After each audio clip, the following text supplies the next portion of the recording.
दिवसाची सुरुवात भगवंतापासून केलेली. नमस्कार सर्वांना. ताई, एवढे कामं कसे काय मॅनेज करता तुम्ही?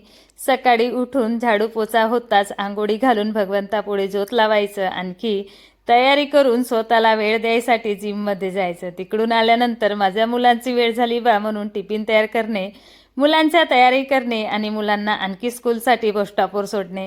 आता तिकडून येताच घरचे परिपूर्ण कामं आवरून शॉपला सुद्धा जायच्या. तर माझ्यासारख्या अशा भरपूर लेडीज आहेत, घरचे कामं करतात आणि जॉबसुद्धा करतात. मी भरपूर वर्षापासून हे कामं करत आहे, शॉपमध्ये जात आहे. माझे मुलं तेव्हा छोटे छोटे होते. मला आता या कामाची सवय पडली. शरीर माझा पण थकतो, पण मी माझ्या मनाला कधीच थकू देत नाही आणि प्रत्येक कामामध्ये मी ॲक्टिव्ह राहते.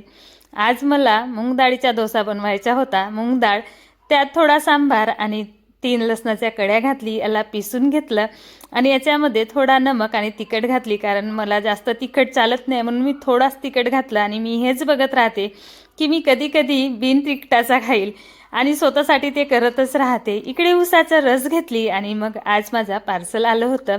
आता पार्सलमध्ये काय आहे, मी जेव्हा साडी वेअर करेल तेव्हा तुम्हाला सांगेल की मी पार्सलमध्ये काय बोलवली होती.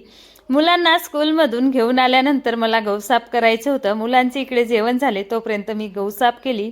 मुलं गेले ट्युशनला, मी सुद्धा शॉपमध्ये गेली आणि आज मार्केट होतं म्हणून मार्केटमधून मुलांसाठी छान पपिता घेऊन आली. असा होता आजचा दिवस. बाय सर्वांना. भेटू आपण आपल्या नेक्स्ट ब्लॉगमध्ये.